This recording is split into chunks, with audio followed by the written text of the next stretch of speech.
Capítulo 31. Paul Grayman, acompañado por Morrison, recorrió las habitaciones preguntando, ¿no hay ningún tesoro o algo así aquí? No estoy seguro de eso, respondió Morrison. Las finanzas de Shark Tank están estrictamente controladas y solo las conocen unos pocos miembros principales. Pero hace unas 2 horas vino un grupo de personas y se llevaron algunas cajas grandes y pequeñas. Parece que realmente se escaparon con el dinero. Ruega al Señor de la Luz que los atrapemos. Pero tener luchas internas en un momento tan crítico, en realidad están cortejando a la muerte. A Morrison le pareció extraño, ¿luchas internas? Nunca he visto piratas atacarse unos a otros. Paul preguntó, entonces, ¿qué pasa con estos cadáveres de piratas? Morrison parecía desconcertado, ¿no fueron asesinados por tus hombres? Me escondí tan pronto como escuché la conmoción. Al darse cuenta del peligro potencial, Paul inmediatamente ordenó a sus soldados, manténganse alerta, puede que haya otros escondidos aquí, mientras recargaba su pistola. Los soldados, totalmente alerta, escoltaron al conde hasta el vestíbulo de la planta baja. Un soldado salió corriendo de un pasillo e informó a Paul, señor, Cecil, nuestro oficial de inteligencia, ha encontrado un sótano con algunos individuos sospechosos, ahora desarmados. Afirman que no son piratas y piden instrucciones. Oh. Entonces hay otras personas en esta iglesia. Lidera el camino.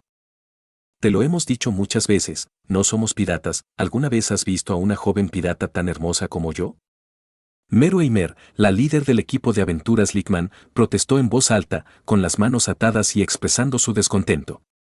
Sin embargo, por mucho que ella protestara, el hombre de rostro sombrío la ignoró y se cruzó de brazos. ¿Nos vas a liberar o matar? ¿Qué es lo que realmente quieres? Meru demandó nuevamente, sin éxito. La chica de cabello verde con gorra de erudito aconsejó, Meru, deja de gritar. Parece que este hombre está esperando que su superior se ocupe de nosotros. Dean suspiró para sus adentros. La operación se había desarrollado sin problemas hasta ahora. Después de escuchar 2 extraños estallidos fuera de la ciudad, la mayoría de los piratas que custodiaban la iglesia se habían alejado. El grupo esperó y, afortunadamente, los pocos piratas restantes llevaron algunas cajas grandes en un carruaje hacia el muelle. Dedujeron que los piratas, al no poder soportar la presión, planeaban huir. No podían esperar más, si los piratas decidieran trasladar a los rehenes, sería desastroso. Los miembros del grupo de aventuras, cada uno con sus propias habilidades, asaltaron la iglesia. Quedaban algunos piratas, probablemente buscando algo importante que hubiera quedado atrás, pero no eran rival y fueron rápidamente sometidos. Después de la pelea, el grupo registró minuciosamente la iglesia y encontró una entrada a un sótano al final de un pasillo. Solo descubrieron al abuelo de Susan, el alcalde de la ciudad, torturado e inconsciente, pero su objetivo inicial, el joven señor de la Alianza John B., no estaba allí. El líder del equipo, Maru Hammer, rápidamente decidió que la chica de cabello verde, Laddie, ayudara al abuelo de Susan a regresar, mientras el resto perseguía a los piratas. Pero cuando estaban a punto de regresar a la superficie, escucharon pasos y tuvieron que esconderse en el sótano. Cecil, el oficial de inteligencia, que guiaba a los soldados al sótano, notó que había gente dentro. Ordenó a los piratas que se rindieran y anunció que había llegado el ejército del señor de Aldá, advirtiendo que la resistencia era inútil. El grupo de aventureros se dio cuenta entonces de que los atacantes de Port Fran eran el ejército del señor local y rápidamente explicaron que eran aventureros que estaban allí para rescatar a los rehenes, no piratas. Cecil, el sospechoso jefe de inteligencia, insistió en que el equipo de aventuras Lickman entregara sus armas. El líder del grupo, Meru Eimer, de mal genio, discutía con él. Cuando las tensiones estaban a punto de convertirse en violencia, Dean y Laddie, los miembros más sensatos, persuadieron a su líder para que cooperara y el grupo entregó sus armas. Luego, Cecil ordenó a sus hombres que ataran a los aventureros y fue a buscar la guía de Paul. Después de lo que pareció una eternidad para los aventureros, alguien finalmente bajó las escaleras hacia el sótano. ¿Un niño? El grupo quedó desconcertado al ver a Paul. Paul preguntó, ¿son estos los individuos sospechosos que atrapaste? Vio a una chica de pelo rosado y pecho plano, un chico bonito de pelo azul, un emo rubio y una chica de pelo verde que llevaba un sombrero de erudito, su rostro oscurecido por el sombrero y la luz tenue. Cecil respondió respetuosamente, sí, mi señor. Dicen ser aventureros del sur, que están aquí para rescatar a los rehenes tomados por piratas.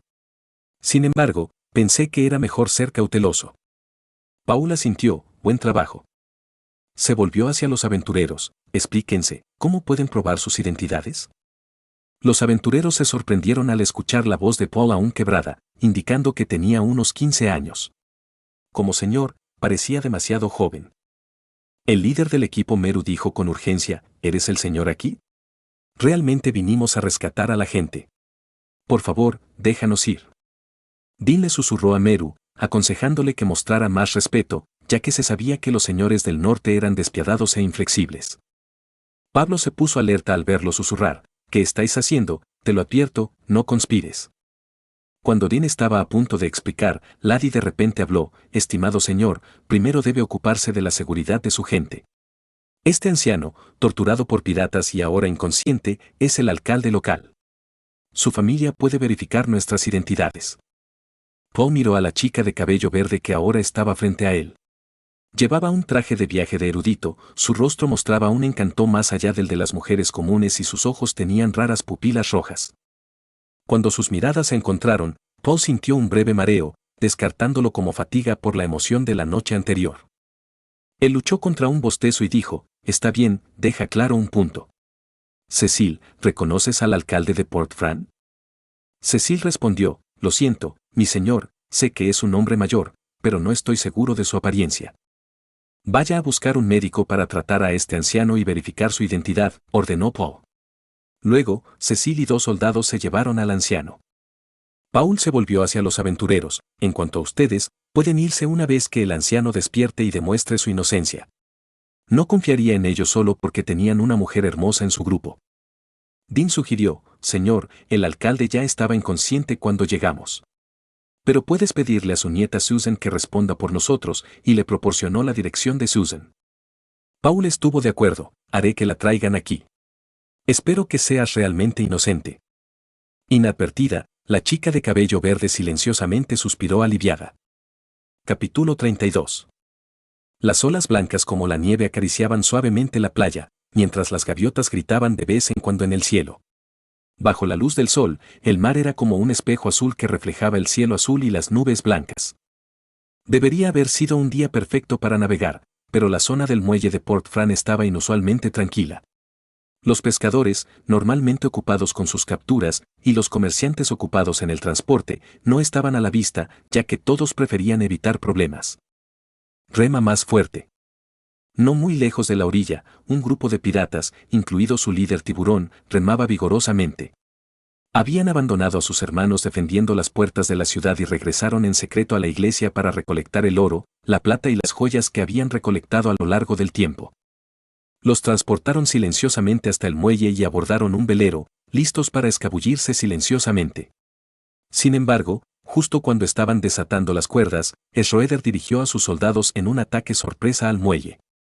Los piratas se aterrorizaron y, sin hacer caso de sus hermanos que aún no llegaban, cortaron las cuerdas y izaron las velas para huir.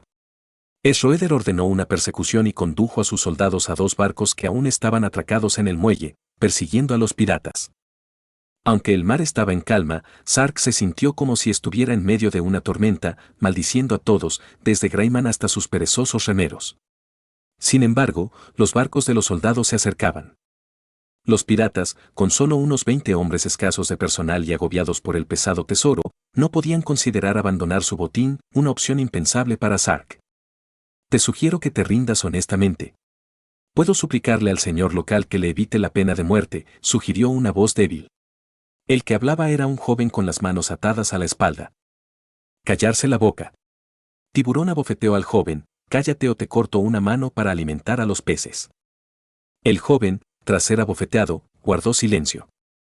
Este joven sureño, Quallor Foster, había llegado 3 meses antes, proclamando audazmente su desafío contra el gran pirata Eduardo. ¿Cómo no saber que los que lo habían hecho antes fueron arrojados a los tiburones? En las regiones ricas del sur nunca faltaban tontos así, especialmente jóvenes mimados, que se aburrían del vino y de las mujeres, en busca de nuevas emociones. Por suerte para él, Arwen no está aquí para darle de comer tiburones reales, pero Sark estaba decidido a entretenerlo en su lugar. Dada la apariencia de Foster, debe provenir de una familia adinerada. No pasó mucho tiempo para saber que pertenecía a la familia Foster de Hornby Alliance, una familia prominente en la región. Entonces, Sark quiso que Foster escribiera una carta a casa pidiendo un rescate. Era poco probable que la armada de la Alianza de Hornby enviara una flota a más de 2000 millas para rescatar a un mocoso mimado. Con la perspectiva de un cuantioso rescate y el control de Port Fran, creando un hecho consumado, podría sobornar a los señores de los alrededores y tal vez incluso ganar nobleza. Pero todos estos hermosos planes fueron arruinados por ese joven Greyman. Una vez que obtenga el dinero de la familia Foster, formaré un ejército y regresaré para que ese niño conozca a su padre. 2 barcos aldaneses, Alda es territorio de Greyman, remados por soldados, siguieron al barco pirata por ambos lados. Desde arriba, estaba claro que la distancia entre ellos se estaba acortando rápidamente, era solo cuestión de tiempo que capturaran a los piratas. Prepárate para el combate cuerpo a cuerpo. Sark desenvainó su espada, ordenando a sus hombres. He desafiado los mares durante más de 20 años, enfrentándome a todo tipo de tormentas. Me niego a creer que encontraré mi fin aquí. Los otros piratas lo siguieron, sacando sus armas. Estamos a punto de embestir el barco pirata, ¿están listos los mosquetes? Gritó Makarov. Sus camaradas confirmaron que estaban preparados. Tengan la seguridad de que les daremos una dura pelea. Muy bien, contaré hasta 3 y luego todos pondremos todo nuestro esfuerzo. Claro, después de este ataque, probablemente no quedarán muchos de ellos. Solo asegúrate de apuntar correctamente y no golpear a nuestros propios hombres en el otro barco. Lord Schroeder también está a bordo. A esta corta distancia, no hay absolutamente ningún problema. Con 2 fuertes sacudidas, los barcos embistieron el barco pirata por ambos lados. El impacto dejó a todos balanceándose inestablemente. Una vez estabilizados, los soldados aldaneses abrieron fuego con sus mosquetes. 3 piratas fueron alcanzados y asesinados instantáneamente. La batalla naval fue dura y, a pesar de la corta distancia, no todos los disparos dieron en el blanco. Sin embargo, la descarga inicial debilitó significativamente la moral de los piratas. Ataque.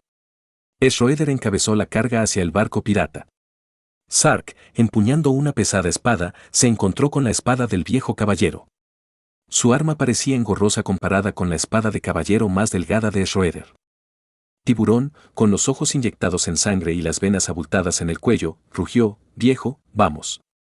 Esta espada ha bebido la sangre de muchos y hoy probará un nuevo sabor».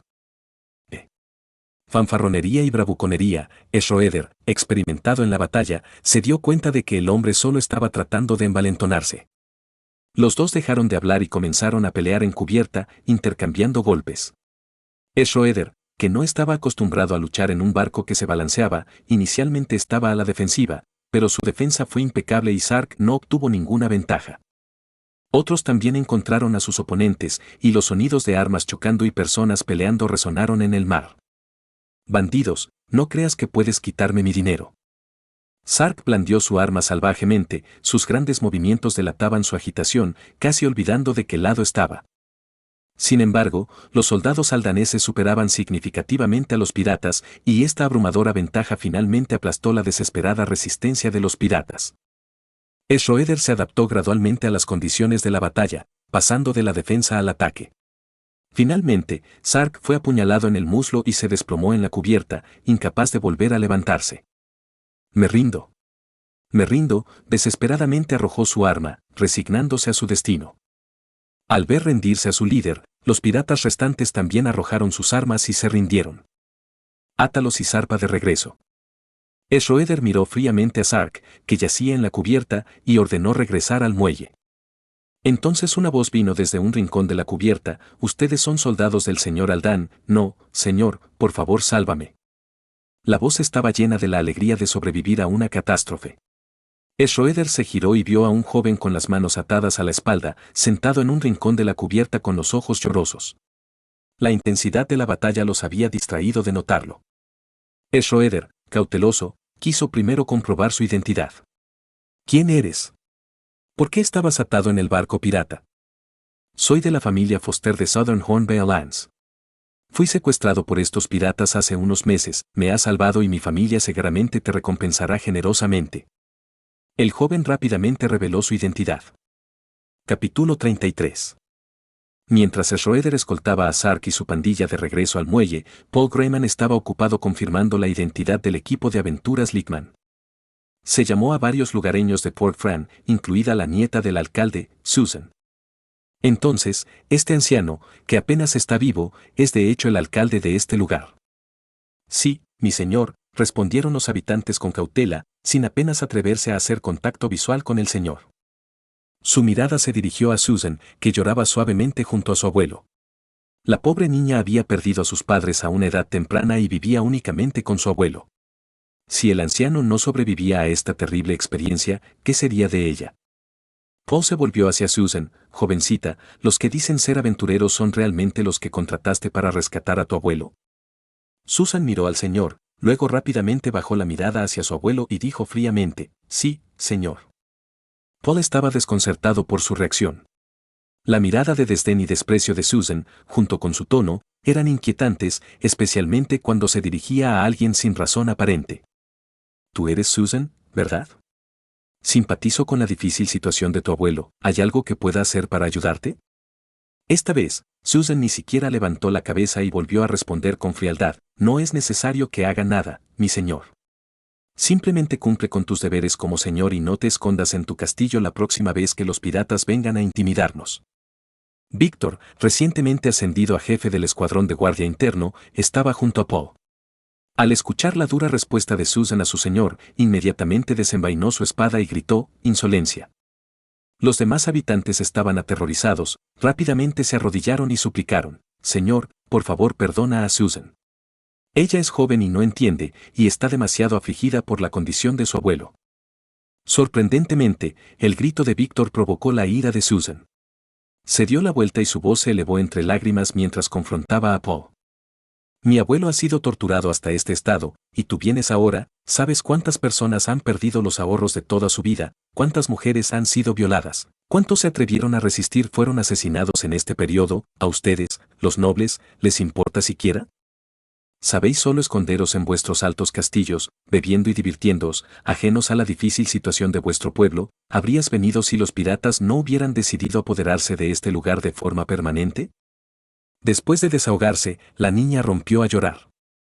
Los habitantes del pueblo no se atrevieron a suplicar más, y quedaron postrados en el suelo, temblando, temiendo que la ira del señor se extendiera hasta ellos. Víctor miró al conde, esperando su orden. Si el conde lo deseaba, el destino de la muchacha estaba sellado.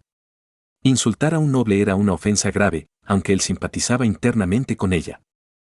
Paul le hizo un gesto a Víctor para que enfundara su arma. Se acercó a Susan y le tendió la mano como para consolarla, pero luego la retiró lentamente. Entiendo tus sentimientos en este momento. Hace unos meses, mi padre también fue asesinado por piratas, los mismos de Shark Gang en Port Fran, dijo, con la voz cargada de dolor. El cuerpo de Susan se puso rígido y dejó de llorar. La gente del pueblo finalmente entendió. Se preguntaban por qué su señor se había convertido de repente en un hombre joven. Resultó que el viejo señor había sido asesinado por piratas. Sark Gan no fue tan tonto como para transmitir el asesinato de un noble, por lo que la mayoría de los residentes de Port Fran no lo sabían. El señor continuó, en cuanto a por qué tomó tanto tiempo lidiar con los piratas, no es algo que pueda explicarse en pocas palabras. Antes no tenía suficiente fuerza y tenía que acumular fuerzas, esperando el momento adecuado. En cualquier caso lo siento. Un silencio invadió el salón. Tanto los soldados como los civiles quedaron atónitos ante las disculpas del señor. Era inaudito que un noble se disculpara con los plebeyos. Susan giró la cabeza para mirar a Paul, con sus ojos redondos muy abiertos por la sorpresa. Se había preparado para una muerte segura después de su arrebato y quedó impactada por este giro inesperado de los acontecimientos. Y saber que su familia también había sufrido a manos de los piratas. El joven, solo unos años mayor que ella, habló con nueva determinación, pero lo que me pediste, no esconderme más en el castillo, te juro que lo haré realidad. No solo los piratas, nadie intimidará a mi gente, añadió Paul en silencio en su mente. Los miembros del Lechman Adventure Team, que habían estado temporalmente detenidos en el sótano, fueron liberados. Dean con su cabello azul y Cade con su cabello rubio puntiagudo parecieron aliviados y agradecieron a Paul profusamente. Meru, frotándose las muñecas doloridas y magulladas por las cuerdas, refunfuñó internamente, los hombres son una cosa, pero tratarnos a nosotras, las damas, con tanta rudeza, estos norteños son verdaderamente bárbaros. Resultó que el equipo de aventura Lickman no era del reino Ordo, Das Rauman, supongo que es solo un error, sino del territorio independiente del Mesías en el sur. No es de extrañar que no miraran a Pablo con el mismo asombro que los demás. En algunas de las ciudades-estado y territorios independientes del sur más desarrollados comercialmente, la brecha entre nobles y plebeyos no era tan amplia como en los países del norte, aunque era solo relativa. Poe no tenía intención de ponerle las cosas difíciles a este grupo. Castigar a los ciudadanos de otra nación podría provocar problemas diplomáticos y no quería crear enemigos innecesarios.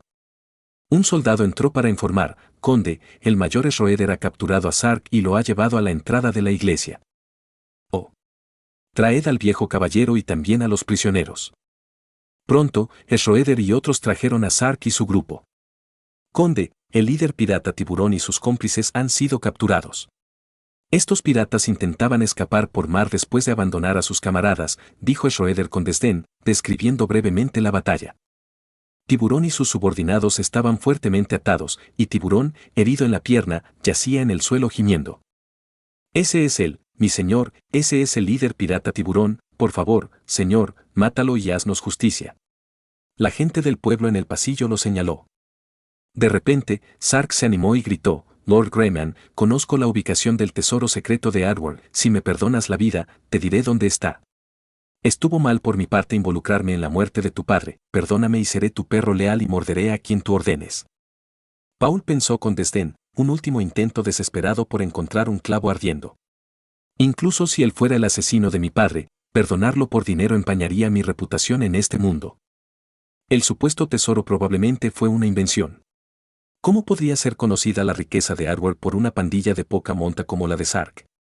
Y si Sark lo sabía, ¿por qué no lo recuperó él mismo en lugar de luchar a muerte contra las tropas de Greyman? Pablo ordenó, encierren a estos sinvergüenzas en el sótano. Mañana celebraré un juicio público. No creyó ni una palabra de las afirmaciones del líder pirata. Capítulo 34. Después de que los piratas cautivos fueron llevados al sótano, Poe notó a un extraño parado junto a Schroeder. A pesar de su barba descuidada y su ropa hecha jirones, era evidente que su atuendo no era algo que un plebeyo común y corriente pudiera permitirse. Paul preguntó, Schroeder, ¿quién es? Oh, olvidé mencionarlo. Afirma ser de la familia Foster de Southern Hornby Lands. Vino a la bahía noroeste en busca de aventuras hace unos meses y desafortunadamente fue secuestrado por piratas. El joven dio un paso adelante y realizó una perfecta reverencia noble. Conde, supongo que eres el señor de estas tierras. Permítame presentarme. Mi padre es Marquis Foster, miembro del Consejo de la Alianza de Hornby. Soy su segundo hijo, Quallor Foster. En nombre de la familia Foster, extiendo nuestro mayor respeto y gratitud por rescatarme de los piratas. Poe luchó por mantener la cara seria mientras respondía, eres muy amable.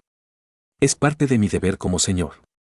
Poe comentó internamente sobre la rareza del nombre, Quallor Foster, considerando que el marqués era una figura importante en la alianza de Hornby, probablemente involucrado en el comercio. La coincidencia de que su nombre sonara como Luzeng en chino le divirtió, a pesar de saber que era solo una similitud fonética. ¿Eres Quelle Foster? El equipo de aventuras de Lickman centró su atención en el joven después de que se presentó. Ese soy yo, respondió Quelle, acariciando su cabello con aire ensimismado. No sentía la necesidad de ser tan educado con estos aparentes plebeyos como lo había sido con el conde. El líder del equipo, Meru Eimer, explotó de ira, ¿tienes idea de cuánto esfuerzo pusimos para encontrarte? Quelle parecía desconcertado y confundido, lo siento, ¿quién eres? Meru estaba exasperada, increíble, un joven maestro tan caprichoso. Su familia estaba frenética después de 2 meses sin saber nada de usted.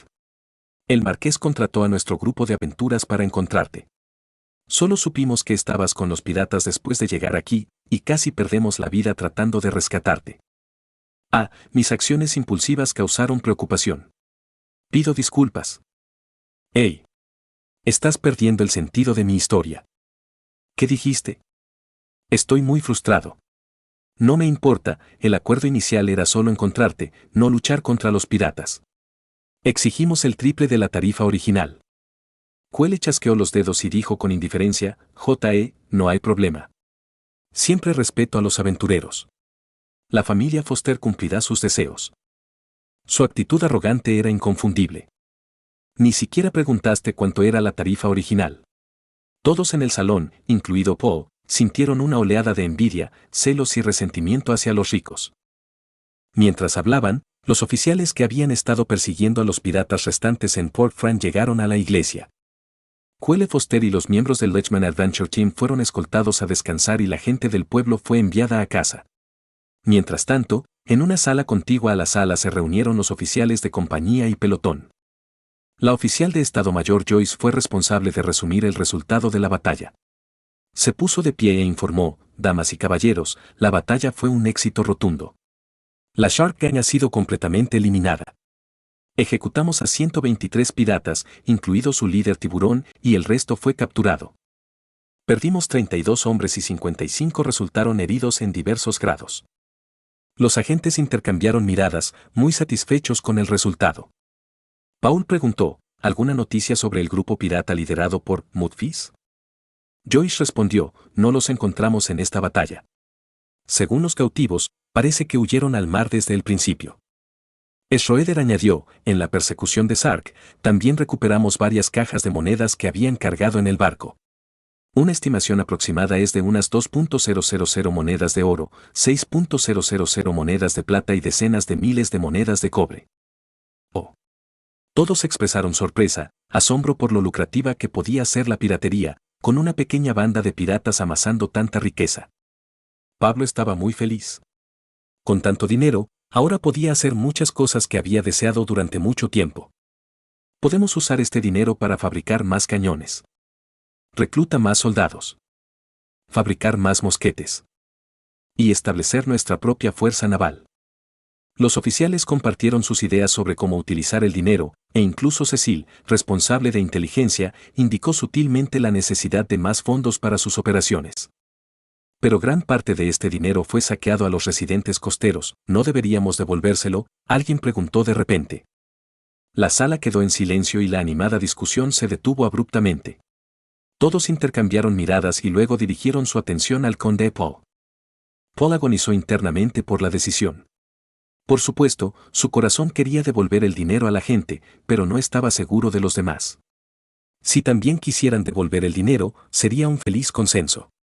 Sin embargo, si no quisieran, expresar su opinión podría ir en contra de sus deseos y causar potencialmente un conflicto. Después de un tenso enfrentamiento que duró casi un minuto, fue el viejo caballero Schroeder quien finalmente habló. Con nuestros medios actuales, es difícil calcular con precisión las pérdidas de cada hogar. Además, Shark Gang ha estado operando en el mar durante años y parte del botín proviene de otros territorios. Permitir que los residentes reclamen esto brindaría oportunidades para personas engañosas. Por ejemplo, alguien a quien no le robaron podría insistir en que los piratas perdieron su única moneda de plata. ¿Cómo manejaríamos eso? Todos asintieron y se dieron cuenta de que Schroeder tenía razón. La cantidad final restante podría ser mínima o incluso podrían terminar gastando más. Cecil inmediatamente estuvo de acuerdo, bien, la gente común es la peor, tanto astuta como codiciosa. Cuando estaba a cargo del sector forestal, los más problemáticos eran los que siempre buscaban pequeñas ventajas. Sin embargo, el joven conde se enfureció por este comentario. Golpeó la mesa y miró ferozmente al jefe de inteligencia, quien rápidamente se tapó la boca, aún sin darse cuenta de su error.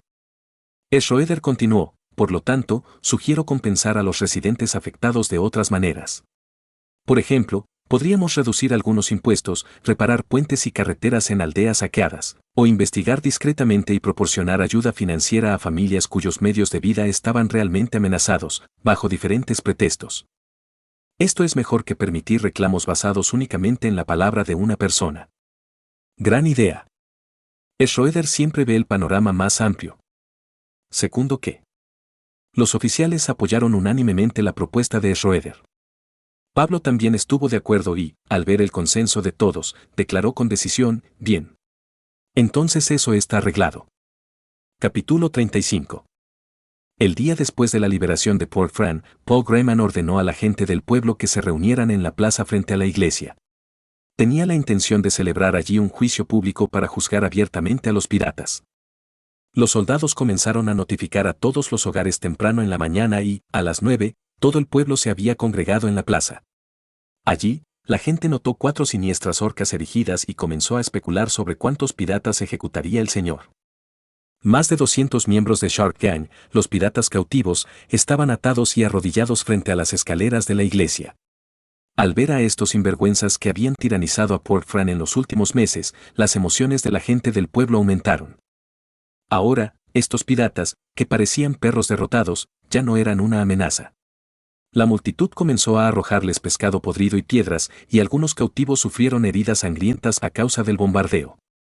Varias personas intentaron romper el cordón de seguridad para agredir físicamente a los cautivos, pero fueron rápidamente rechazadas por soldados con armas desenfundadas. Si no fuera por los soldados de guardia, los piratas probablemente habrían sido asesinados a golpes por la multitud enfurecida. Robaron los ahorros de toda mi familia. Mi hija fue violada por estos sinvergüenzas, oh. Oh Señor de la Luz, envía a estos demonios al infierno. Quejas y maldiciones como estas llenaron el aire, creando una escena cacofónica en la plaza. Paul permaneció en silencio en el balcón del segundo piso, observando todo lo que había debajo. De repente preguntó, ¿ves eso, Schroeder? La persona detrás de él respondió rápidamente, sí, conde. Parece que la gente del pueblo desprecia completamente a los piratas. Paul continuó, estaba pensando, ¿y si hubiera sido yo quien perdiera la batalla de ayer, qué pasaría si yo fuera el que estuviera atado allí? ¿Cómo me tratarían estos habitantes? Schroeder se quedó en silencio, sin saber cómo responder.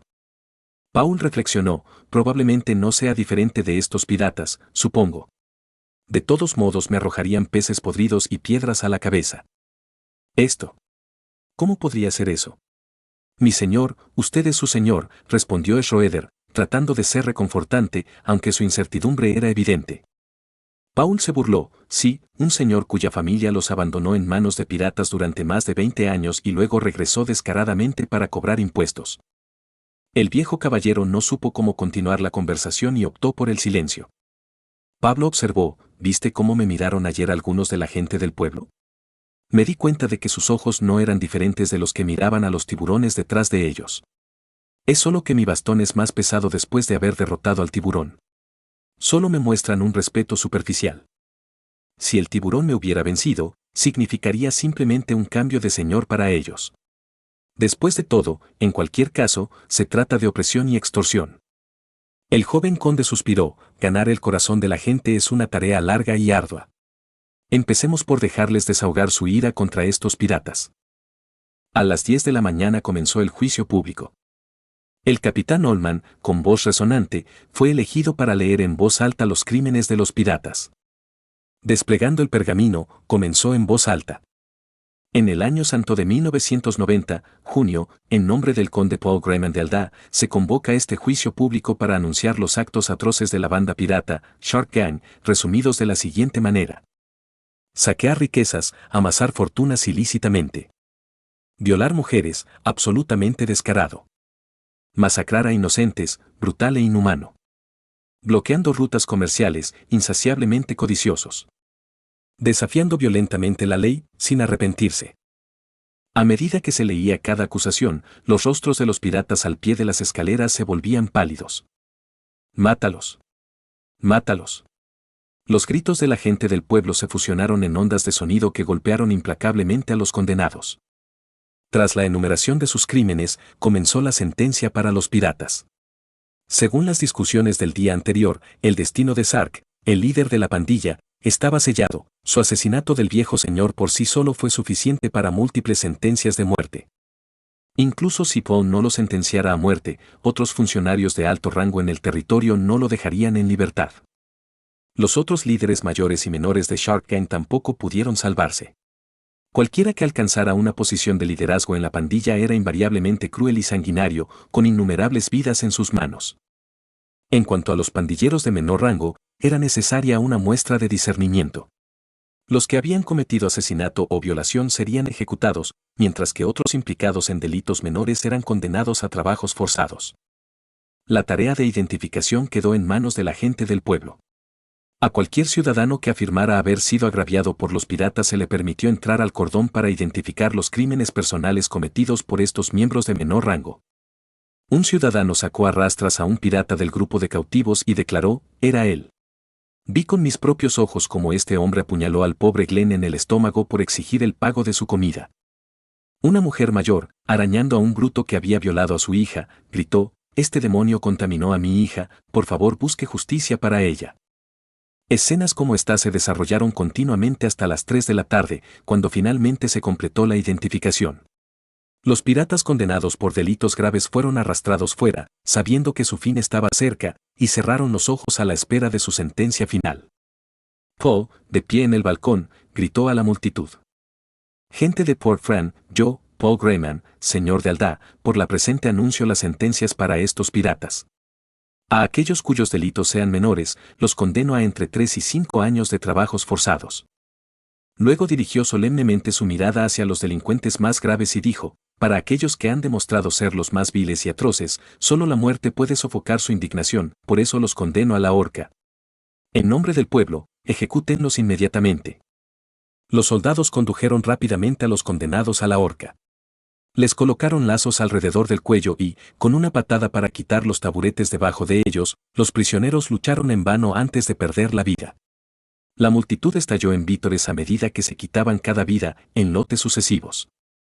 Después de las ejecuciones, Pablo volvió a dirigirse a la multitud, pueblos de Aldá, para compensar las pérdidas causadas por los piratas, declaró una exención de impuestos por un año para las regiones costeras de Aldá. La gente del pueblo se quedó sin aliento ante la buena noticia. Antes de que su asombro disminuyera, oyeron al Señor proclamar en voz alta, ante Dios como testigo, yo, Paul Grayman, juro desde este día en adelante. Paul vaciló y alguien le dio un suave codazo en la cintura. Independientemente de quién sea el enemigo, no importa cuán poderoso sea, ya sea que venga del mar o de la tierra, nunca te abandonaré. Siempre compartiré tu honor y tu desgracia. Consideraré tu seguridad como mía y tu felicidad como mi felicidad. Dedicaré mi vida a defender tu seguridad y felicidad. La gente de Port Fran estaba conmovida. En estos tiempos más sencillos, se sintieron realmente conmovidos. Les recordaron las nobles leyendas cantadas por los bardos, que retrataban a los nobles como justos, compasivos y paternales. Una vez considerados meras bromas, ahora fueron testigos de un ejemplo vivo. Cecil se rió entre dientes, mi señor, ese es exactamente el efecto que queríamos. Cuanto más cursi, mejor para despertar emociones. Eso es lo que le encanta a nuestra gente. El padre Morsen, que había estado observando el juicio desde un rincón, juntó las manos sobre el pecho y oró en voz baja, Señor omnipotente, que tu gloria brille por siempre sobre Lord Paul Grayman. Con la conclusión del juicio público, la agitación pirata que había asolado a Aldá desde la primavera finalmente llegó a su fin. Lo estás escuchando en Otaku Audionovelas. Capítulo 36. No hay capítulo, continuemos con el siguiente. Capítulo 37. Después del juicio público, Paul Grayman no regresó inmediatamente a Leichhardt Town. Aún quedaban muchos asuntos por resolver, por lo que decidió quedarse unos días más en Port Fran. Por ejemplo, en materia administrativa, el antiguo alcalde, por motivos de salud, claramente no podía continuar en su cargo. Tradicionalmente, era costumbre reunir a personas respetadas localmente para elegir un nuevo alcalde entre los lugareños, una práctica común en los territorios del norte. Los señores estaban bastante contentos con delegar esos poderes menores a los lugareños, siempre que pudieran recaudar suficientes impuestos y reclutar suficiente mano de obra y servicio militar. Por el contrario, esto también les permitió eludir algunas de sus responsabilidades y obligaciones cuando surgieron problemas locales. Sin embargo, Pablo no planeaba continuar con esta tradición. Quería nombrar a sus propios candidatos. El poder de nombrar y destituir a los funcionarios dentro de su dominio tenía que estar firmemente en sus manos. Solo entonces podría implementarse su voluntad de manera efectiva, allanando el camino para una serie de reformas planificadas. Por supuesto, considerando la gran experiencia del antiguo alcalde, Paul todavía le ofreció un puesto de asesor, con un salario pagado por él, contabilizado en los gastos financieros del patrimonio del señor. Por lo tanto, le escribió a Stuart Ford, dándole instrucciones de enviar inmediatamente a 2 personas experimentadas y confiables a Port Fran para desempeñarse como alcalde y teniente de alcalde. Para su agradable sorpresa, Port Fran en realidad tenía un pequeño astillero e incluso era propiedad de su familia. Al enterarse de la existencia del astillero, él, junto con oficiales como Schroeder y Brice, vinieron de inmediato a visitarlo. Después del juicio público, el astillero reanudó sus operaciones. Paul y su grupo estaban cerca de los muelles, observando a los artesanos trabajar afanosamente, mientras el responsable del astillero acompañaba cautelosamente a estas influyentes figuras. ¿Aquí solo construimos este tipo de barcos?, preguntó Paul, frunciendo el ceño. Para él, los barcos en los muelles y el dique seco parecían similares a los barcos vikingos nórdicos del periodo medieval de la Tierra, con un solo mástil, una vela lateral principal y también una vela dura, con el viento sirviendo solo como energía auxiliar. Y la mayor parte de la propulsión proveniente de los remeros del barco. Sí, señor, actualmente aquí solo construimos este tipo de barcos, respondió respetuosamente el director del astillero, Rubin. Parecía que el joven conde no estaba del todo satisfecho. De hecho, Paul no estaba muy satisfecho. En su opinión, incluso si no pudieran construir acorazados propulsados por vapor en este momento, al menos deberían poder construir buques de guerra de vela como el HMS Victory de la Royal Navy británica en lugar de estos barcos de un solo mástil de remos y velas que le parecían juguetes. Esto no servirá. La armada que vamos a formar no puede hacerse a la mar en esos barcos, dijo, sacudiendo la cabeza. Los oficiales de los alrededores, que estaban como patos fuera del agua, estaban desconcertados. Mi señor, no todos los barcos están construidos así. Necesitamos barcos más grandes, con más velas, capaces de soportar largos viajes y cruzar océanos, no unos que necesiten regresar a puerto para abastecerse después de menos de una semana en el mar, explicó. Se volvió hacia Rubin y le preguntó, ¿es este el diseño estándar utilizado en todo el mundo? Rubin reflexionó antes de responder, no puedo hablar por todo el mundo, pero hasta donde yo sé, es más o menos lo mismo en todas partes. Puede haber diferencias en los detalles, pero la estructura es similar. Algunos barcos más grandes tienen de 2 a 3 mástiles.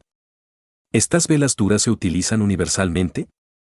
En algunas regiones se utilizan velas blandas, como por ejemplo en Horn Bay. ¿Cuáles son las ventajas y desventajas de estos dos tipos de velas? En términos generales, las velas duras requieren menos personas para operar y pueden captar el viento en todas direcciones, adaptándose a los vientos cambiantes y a las zonas marítimas complejas. Sin embargo, utilizan el viento de cola de manera menos eficiente y son más lentos, por lo que no son adecuados para viajes largos por mar. Por otro lado, las velas blandas son más ligeras, lo que permite mástiles más altos y una mayor superficie bélica expuesta al viento, adecuadas para viajes de larga distancia. Pero son complejos de operar, tediosos y peligrosos de estivar y requieren un mayor nivel de habilidad por parte de los marineros. Rubin hizo una breve pausa antes de continuar. Nuestra región en la costa noroeste no tiene transporte marítimo muy frecuente y normalmente navegamos a lo largo de la costa, donde podemos desembarcar en cualquier momento para obtener suministros. De ahí la popularidad de estas velas duras, que son más fáciles de manejar.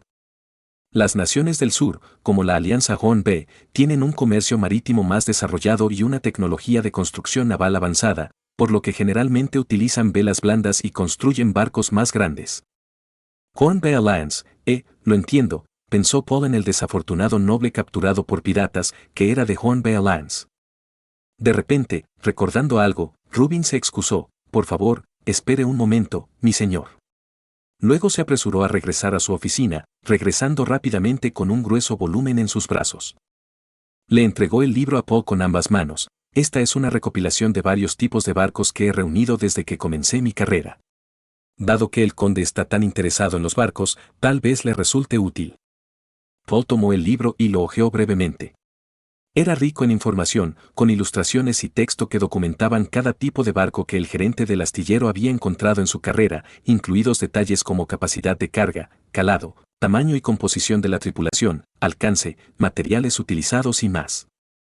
Notable. Paul realmente admiraba el trabajo de Rubin y reconocía su talento. Rubin, halagado por los elogios del señor, respondió tímidamente, «Oh, mi señor es muy amable». Paul lo recompensó inmediatamente con 10 monedas de plata, dejando a Rubin casi incrédulo ante su buena suerte por lo que era simplemente un pasatiempo. ¿Cuál es el barco más grande que jamás hayas construido aquí? El más grande tenía casi 30 metros de largo y una capacidad de carga de 70 toneladas. ¿Cuánto tiempo lleva construir un barco? Varía. Suponiendo que tengamos los materiales primarios disponibles, los barcos pequeños pueden completarse en un mes si se apresuran. Los barcos grandes, si se necesitan con urgencia, se pueden hacer en un cuarto, pero si es un barco grande donde la calidad y la durabilidad son primordiales, la quilla y las costillas deben colocarse y dejarse secar naturalmente en el muelle durante un año antes de continuar con la configuración interna y externa del barco. La construcción posterior también tiene que ser metódicamente lenta, lo que lleva mucho más tiempo. ¿Cuánto tiempo llevas trabajando en este astillero? He ayudado aquí desde que era niño, siguiendo los pasos de mi padre, desde hace casi 20 años. Este lugar debe haber sido visitado frecuentemente por piratas, ¿verdad? ¿Alguna vez te han molestado? Los piratas también necesitan construir y reparar barcos. No nos han molestado mucho e incluso pagan algo de dinero, ya que todavía necesitan comprar materiales y herramientas para la construcción naval. A veces incluso traen ellos mismos los materiales, aunque sabemos que no debemos preguntar de dónde vienen. Todos observaron el intercambio entre Paul y Rubin y pensaron, parece que el conde está decidido a desarrollar la marina y es probable que se dependa mucho de Rubin. Después de inspeccionar el astillero, Paul se despidió de Rubin y se preparó para llevar a sus hombres de regreso a su base temporal en la iglesia del centro de la ciudad. Antes de irse, le dio una palmada en el hombro a Rubin, animándolo, sigue con el buen trabajo, este astillero me será de gran utilidad. Aunque un niño medio adulto que le daba palmaditas en el hombro a un hombre de mediana edad podría haber parecido divertido a otros, Rubin se conmovió hasta las lágrimas y juró cumplir con las expectativas del conde. Finalmente, Paul ordenó a Rubin que midiera el tamaño de los barcos por el peso del agua de mar que desplazaban después del lanzamiento. Prefería el concepto de desplazamiento. En cuanto a los cálculos, se los dejó al director del astillero. Capítulo 38. Mientras Paul Grayman y sus compañeros regresaban a la iglesia, la gente del pueblo a lo largo del camino les presentó sus respetos. Después de sus declaraciones en el juicio público, los residentes de Port Fran finalmente comenzaron a mostrar un respeto genuino por su señor. Las calles estaban llenas de actividad. Con la ausencia de piratas, los comerciantes ya no necesitaban esconderse en el interior.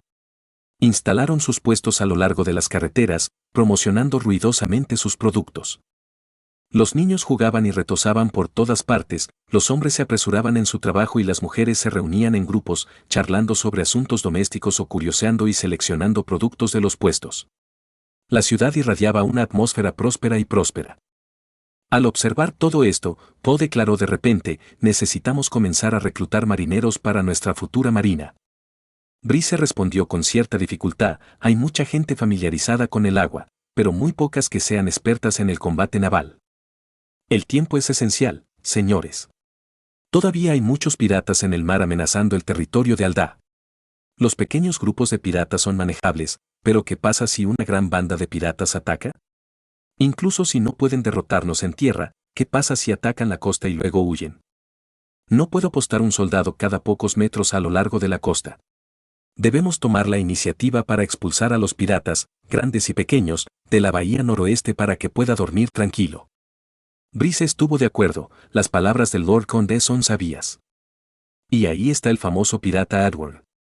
Aunque no sé qué está haciendo, podría regresar cualquier día y debemos estar preparados. Hemos matado a sus hombres y seguramente buscará venganza. No puedo simplemente abandonar Port Fran y huir, de lo contrario, ¿no me estaría abofeteando después de lo que dije en el juicio público? Cecil elogió, el señor conde es realmente previsor. Paul, algo avergonzado, dijo, aunque sé que dices la verdad, es mejor abstenerte de hacer comentarios que puedan confundirse con halagos en público. A uno le resulta incómodo. Es mejor ofrecer sugerencias más constructivas. Los demás se miraron unos a otros, ligeramente desconcertados. Ejem. Brice se aclaró la garganta con torpeza y dijo, señor conde, tengo un oficial naval que podría recomendarle, si está dispuesto a escucharlo. Oh. Digas. El capitán de la sexta compañía del segundo batallón, Austin Kelly, proviene de una familia de comerciantes de barcos. Creció junto al mar y está acostumbrado a las duras condiciones. Creo que es un excelente candidato para la marina. Paul se acarició la barbilla pensativamente, que venga a verme una vez que estemos de regreso. Dada nuestra situación actual, tenemos un poco de prisa, ¿alguien más?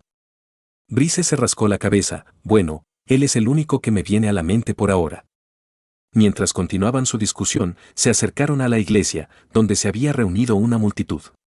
El padre Morrison estaba en las escaleras, gesticulando y hablando en voz alta sobre algo. El grupo escuchó atentamente mientras la voz del padre Morrison llegaba. Después de mis oraciones, abrí lentamente los ojos y vi una figura temible parada frente a mí, uno de los hombres de Tiburón, enviado para acabar conmigo porque me negué a someterme a ellos. Justo cuando pensaba que estaba a punto de ir al cielo para servir al Señor Todopoderoso, de repente hubo un fuerte ruido. Miré de cerca y vi el pecho del malhechor atravesado por un gran agujero. Luchó, se retorció en agonía, sus ojos se llenaron de un miedo infinito mientras ponía fin a su vida pecaminosa. La gente del pueblo que lo rodeaba escuchaba en silencio, absortos en la vívida descripción que Morrison hacía de la escena. Miré hacia arriba y vi una figura en la puerta. No particularmente alto, pero inmensamente tranquilizador. Un rayo de luz dorada brilló sobre él, tan santo, tan brillante. Me preguntaba, ¿es este el ángel enviado por el Señor Todopoderoso para salvarme?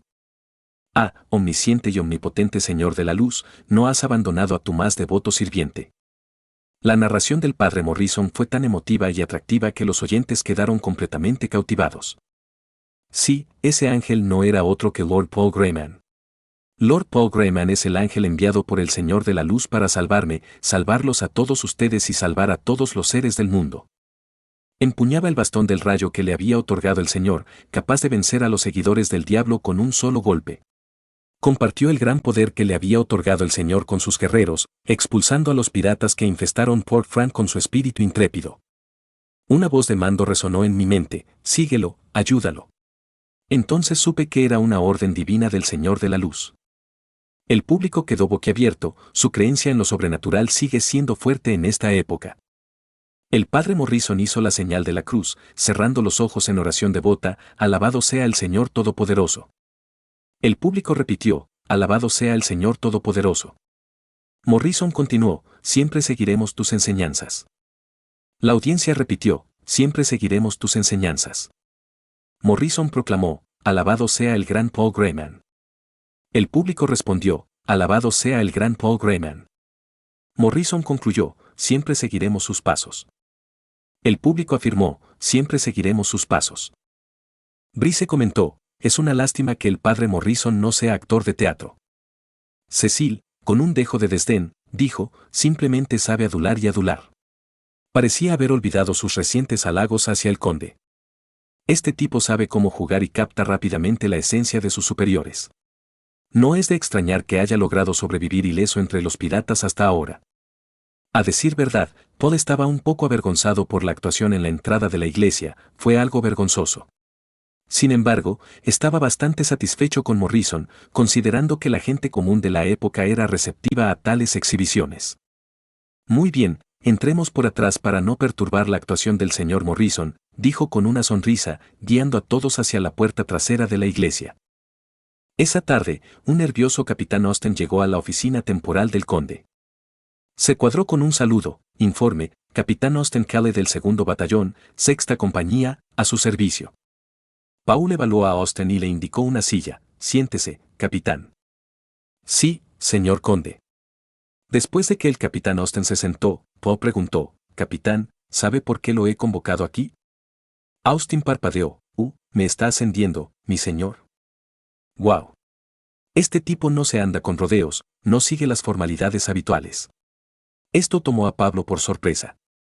Él respondió, acertó, capitán Austen Cale. Te llamé aquí para ofrecerte un ascenso. ¿En realidad? El capitán Austen parecía incrédulo, apenas creyendo su propia suposición. Capítulo 39.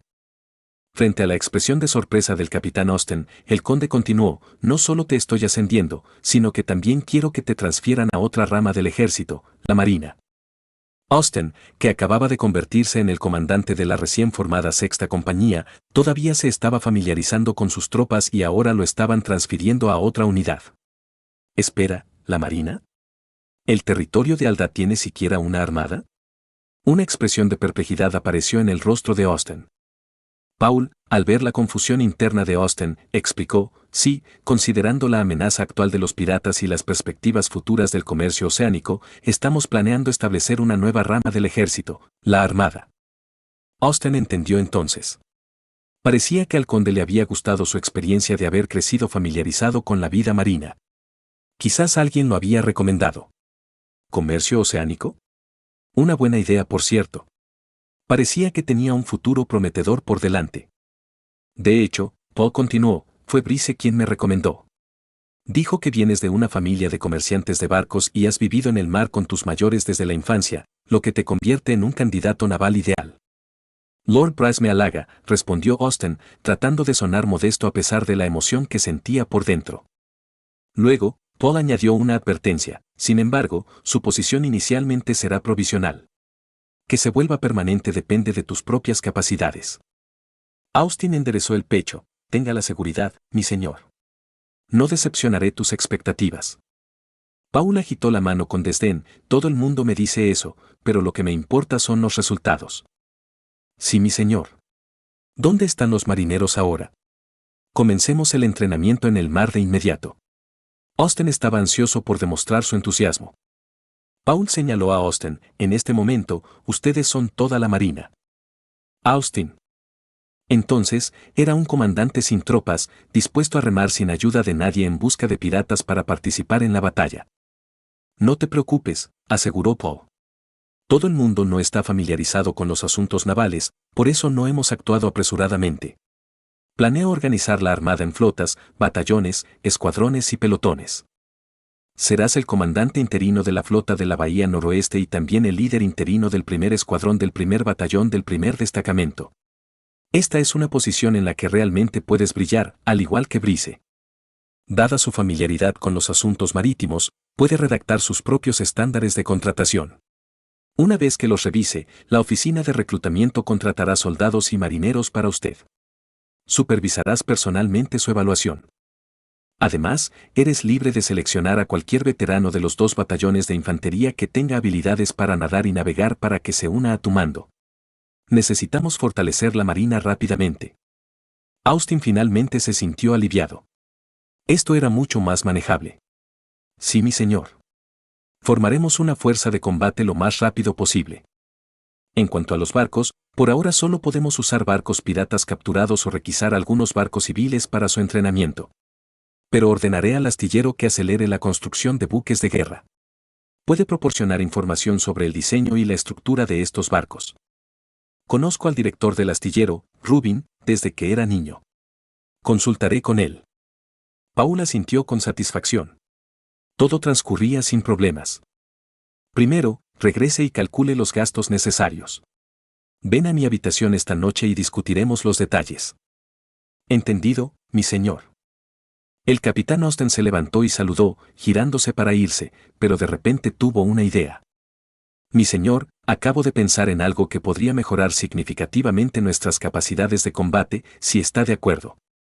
Se despertó el interés de Paul. ¿Cuál es la idea? No te andes con rodeos, solo dilo. Austen redactó cuidadosamente su propuesta, he estado a cargo de interrogar a piratas cautivos. Muchos de ellos fueron obligados a unirse y en realidad no han cometido delitos graves o sus delitos son menores, ¿no podríamos hacer que estos cautivos se unieran a la marina para redimirse mediante el servicio? Sobre esa solicitud.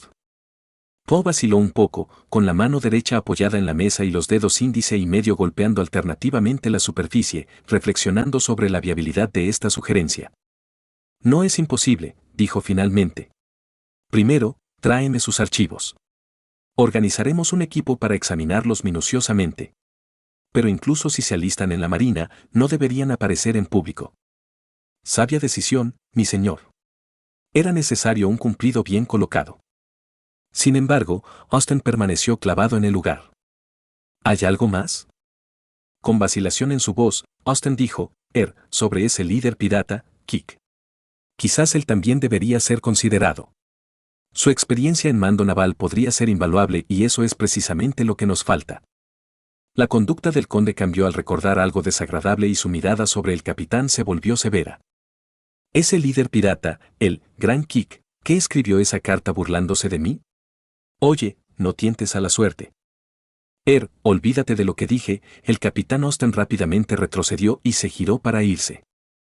Paul le hizo un gesto para que esperara, no importa, trae también su expediente. Ya veremos. A la mañana siguiente, Austen trajo una pila de gruesos cuadernos que detallaban los registros de los interrogatorios de los piratas cautivos con delitos más leves. Estos registros fueron escritos en un nuevo tipo de papel inventado por Poe, que se había vuelto cada vez más popular en la región noroeste. Paul reunió a Schroeder, Joyce, Brice, Claude, Cecil y otros 5 comandantes de compañía para que se unieran a Austen en la revisión de estos registros. Necesitaban seleccionar meticulosamente aquellos aptos para el servicio naval. La marina era el orgullo y la alegría de Poe, y no podía permitir que ningún alborotador se infiltrara en ella. Esta pandilla Kik es bastante interesante.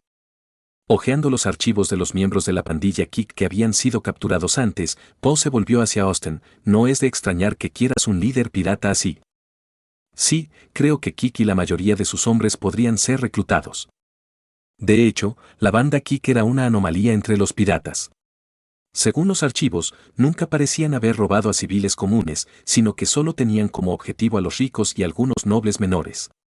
Curiosamente, incluso ayudaron a algunas personas pobres, aunque ese era su propio reclamo. Además, no dependían únicamente del saqueo, también se dedicaban al comercio y al transporte marítimo de corta distancia bajo identidades disfrazadas. Austen añadió, la mayoría de los miembros de la pandilla Kik eran agricultores en quiebra y esclavos fugitivos. Pocos tenían antecedentes penales antes de dedicarse a la piratería. Han tenido conflictos con otros grupos piratas y se han enfrentado con varias bandas. Paula sintió, reflexionando, casi suenan como ladrones con corazón que dan a los pobres. No es de extrañar que durante la batalla de Leichhardt Town, el Mudfis huyera silenciosamente cuando las cosas iban mal, sin mostrar camaradería con sus compañeros piratas. En realidad, Paulo estaba pensando demasiado. Los piratas, que vivían el día a día al filo de la navaja, rara vez mostraban camaradería y los conflictos internos eran comunes. Después de una cuidadosa revisión por parte del equipo, se seleccionaron un total de 300 cautivos. Paul decidió, no podemos reclutarlos a todos. Como mínimo, su edad y condición física deben cumplir con nuestros estándares de reclutamiento. Y aquellos que son alborotadores durante su encarcelamiento definitivamente están fuera. Cecil reúne información sobre las actividades de la banda Kik para ver si realmente no han saqueado a los civiles como afirman. Luego, volviéndose hacia Austen, le dio instrucciones: estos hombres deben ser reclutados en lotes, distribuidos en varias unidades y monitoreados de cerca. No podemos permitir que formen camarillas. Austen reconoció la orden. Sí, mi señor. Capítulo 40. Paul Grayman, cada vez que encontraba algo de tiempo libre, se dedicaba a estudiar el atlas de construcción naval que había tomado prestado del director del astillero. Descubrió que incluso en las regiones del sur los barcos predominantes eran barcos de remo y vela, similares a las galeras del Mediterráneo en la tierra. Eran barcos largos, estrechos, bajos y ágiles propulsados principalmente por remos. Aunque estaban equipadas con velas, estas se utilizaban principalmente para conservar la energía de los remeros durante los viajes largos. Cada lado del barco tenía solo una hilera de remos largos. Los remos más grandes podían medir hasta varios metros de largo y pesar hasta 300 kilogramos, requiriendo de 3 a 8 hombres para manejarlos cada uno. Algunos de los barcos más grandes estaban tripulados por cientos de remeros. En los países del sur, a menudo se utilizaba a criminales y esclavos como remeros, hacinados en los reducidos espacios de los barcos como sardinas en una lata. Mientras navegaban, los remeros, bajo la amenaza del látigo, ejercitaban sus motores musculares al ritmo del tambor. Hay un dicho que describe la vida de un galeote: si hay un infierno en la tierra, es en un barco de galera, donde el descanso es un concepto desconocido. Los remeros pasaban sus días entrelazados con sus remos, a la deriva en el mar, sujetos a los caprichos del silbato, a veces reforzados por el alcohol, a veces soportando azotes. ¡Qué época tan despiadada! Los males de una sociedad vieja, reflexionó Poe, sintiéndose afortunado de sus propias circunstancias después de su transmigración. Estos barcos de remos y velas existían desde el antiguo Imperio Gubera. Su uso continuo se debió principalmente a los mares tranquilos de Huon Bay, donde la gran potencia y agilidad que proporcionaban los remos de propulsión humana eran ventajosas en ese entorno marino. Esto fue crucial para los países del sur para las batallas navales y para que los comerciantes evadieran a los piratas. Otras naciones, con un comercio marítimo menos desarrollado, carecían de incentivos para innovar en la construcción naval. Por lo tanto, generalmente imitaban los barcos de la región de Horn-Be, lo que llevó a la prevalencia mundial de los barcos de remos y vela de Horn-Be o sus variantes, como los que Paul había visto en el astillero. Estas galeras eran embarcaciones de fondo plano y poco calado, ventajosas en aguas poco profundas pero inadecuadas para las profundidades del mar. El gran número de tripulantes, incluidos remeros, y la cuestión de los suministros plantearon importantes desafíos. Pablo necesitaba barcos capaces de atravesar océanos, totalmente propulsados por velas. Según sus estimaciones, el transporte de mercancías por mar hacia el sur, desde Northwestern Bay hasta Horn Bay, abarcaría más de 2.000 millas náuticas. Si pasara por alto a los comerciantes del sur y fuera directamente al este para comerciar, la distancia sería aún mayor. Recorrer tales distancias únicamente remando le parecía inimaginable. Además, albergaba un pequeño deseo: patrocinar a los exploradores para una circunnavegación al estilo de Magallanes. El mundo es tan vasto, yo también quiero entenderlo. El concepto de una tierra redonda fue ampliamente aceptado en la mayoría de los países, pero aún faltaban pruebas directas y efectivas. Si su expedición patrocinada pudiera demostrar que la tierra era redonda, sería sin duda un hito histórico importante. Sin embargo, por ahora esta ambición sigue sin cumplirse. Hizo que unos carpinteros construyeran 2 modelos a escala de barcos de gran vela basándose en los recuerdos de su vida anterior. Un modelo se basó en el Göteborg sueco y presentaba un casco en forma de U de fondo ancho con una parte superior estrecha y 3 cubiertas, inferior, superior y abierta. Contaba con 3 mástiles, cada uno con velas cuadradas. El palo mayor y el trinquete estaban equipados con vela superior, central y mayor, mientras que el mástil de mesana tenía una gavia de mesana y una gran azotadora triangular. En la proa, había un bauprés con un foque, que llevaba 2 velas cuadradas más, el foque volante y el foque exterior. El uso de velas triangulares tenía como objetivo aprovechar mejor el efecto Bernoulli, permitiendo al barco navegar contra el viento. El casco en forma de U permitiría una mayor capacidad de carga, un mayor calado y una navegación más estable. Sin embargo, esto también implicaba un mayor riesgo de encallar o chocar contra un arrecife. En la visión de Pablo, si se pudiera construir un barco así, se convertiría en el pilar de las primeras fuerzas navales. Una vez armado con cañones, dominaría los océanos del mundo. El otro modelo que Paul había construido era el de un clipper. Estos barcos presentaban francobordos bajos y estructuras superiores mínimas, lo que no solo mejoraba la estabilidad sino que también maximizaba la efectividad de las velas. Casi rozando la superficie del agua, los clippers fueron diseñados para ofrecer una resistencia mínima bajo el agua para mejorar la velocidad, manteniendo al mismo tiempo un perfil de resistencia lateral suficiente. Sus líneas de flotación eran especialmente elegantes, con una curva hacia adentro en la proa. Las largas y afiladas espuelas de arco, parecidas a tijeras, parecían listas para una carrera, cortando las olas para minimizar la resistencia, de ahí el nombre de clipper. En comparación con el modelo de Gotemburgo, la proa del clipper extendía la longitud del barco, lo que permitía colgar más triángulos de estalla a lo largo de la botavara del foque, ampliando el área de la vela. La proa hueca permitió que el barco se elevara más fácilmente en las olas, mejorando su estabilidad direccional en mares agitados. La popa se estrechó gradualmente en una línea de flotación elegante y en ángulo, pasando suavemente a una popa redondeada, mezclándose armoniosamente con la elegante proa. Sin embargo, los clippers sacrificaban la capacidad de carga en aras de la velocidad y no eran adecuados para armamento pesado. Paul planeaba utilizar estos barcos para transportar mercancías pequeñas pero valiosas o para equipar a las futuras fuerzas de policía marítima para combatir la piratería y el contrabando. Cuando Rubin, el director del astillero, vio estos 2 modelos, se quedó casi boquiabierto de asombro.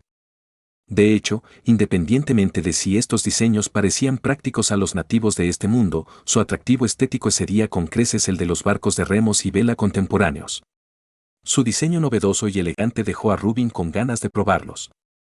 «Obras de arte», él exclamó. Rubin rogó descaradamente al conde que dejara los modelos en su astillero, alineándose perfectamente con las intenciones de Paul. Estaba ansioso porque este experto en construcción naval los estudiara más a fondo. Inicialmente, Paul había querido crear un modelo del Victory, un barco de la época de la vela, para que Rubin lo usara como referencia. Sin embargo, considerando las condiciones rudimentarias de su propio astillero, crear semejante gigante parecía demasiado ambicioso, por lo que se conformó con estos buques más pequeños. Preguntó con entusiasmo: ¿es posible construir versiones a escala real de estos 2 modelos? pero incluso este deseo parecía inalcanzable. Rubin examinó los modelos y, después de mucha deliberación, admitió que, dadas las capacidades técnicas actuales del astillero y la experiencia de los artesanos, sin tener en cuenta las cuestiones materiales, llevaría mucho tiempo construirlos. Paul percibió lo que implicaba, este tiempo muy largo probablemente significaba un futuro indefinido. ¿Por qué no decir simplemente que es imposible? La decepción en la voz del conde era evidente. Rubin se puso ansioso, ya que acababa de ganarse la atención del conde, incluso a expensas de su atlas de barcos minuciosamente compilado. Entonces, se le encendió una bombilla en la cabeza y le ofreció a Paul una sugerencia: no se preocupe, mi señor, ¿no salvaste recientemente a una persona importante de la Alianza Hornby? Quizás podamos traer algunos artesanos del sur a través de él. He oído que los constructores navales del sur han construido todo tipo de embarcaciones extrañas. El conde lo miró con una sonrisa juguetona y dijo: ¿no tienes miedo de que estos nuevos artesanos te eclipsen y ocupen tu lugar? Ah. Eso, Rubin estaba nervioso, sin haber considerado esto. Paul se rió del malestar de Rubin y lo tranquilizó dándole unas palmaditas en el hombro: no te preocupes. Mientras ustedes, los veteranos, estudien mucho, se esfuercen por mejorar y sigan progresando, no los olvidaré. Después de todo, la sangre es más espesa que el agua. Sí, mi señor. Estudiaré diligentemente y no decepcionaré sus expectativas, prometió Rubin, aliviado. Paul miró hacia el mar y pensó para sí mismo: es hora de hablar con el joven maestro Foster. Lo estás escuchando en Otaku Audionovelas.